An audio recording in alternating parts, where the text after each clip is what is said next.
iPhone 11 Pro Max, nagkagawit yung LCD. So, as you can see guys, kung mapapansin nyo po, meron na po siyang black spot dito. Pangalawa, may mga line na po yung screen.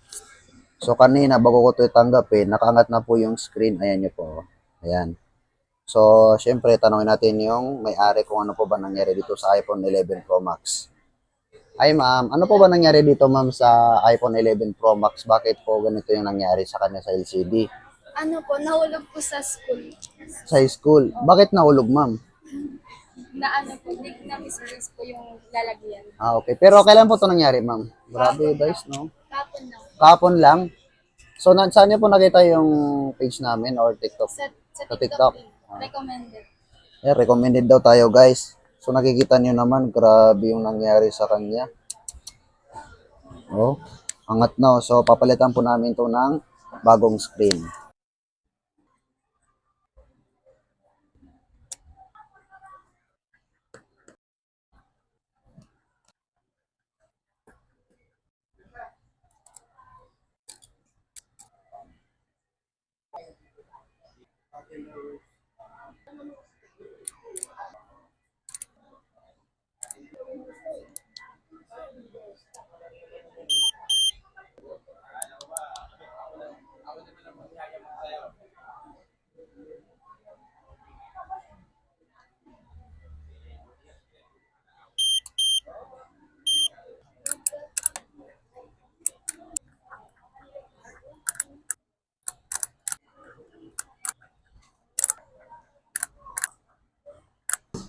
So, ayun nga, okay na po yung sa iPhone 11 Pro Max.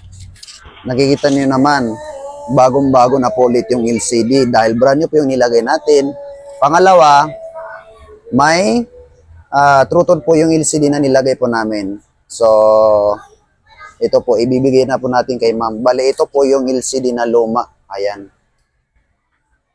So, ma'am, ayan si ma'am. Hello, ma'am. Ayan, ma'am. Ano masasabi ma'am sa cellphone-repair.tv? Smooth po yung inano, pagka-check ko po sila. Okay, thank you po. Thank you.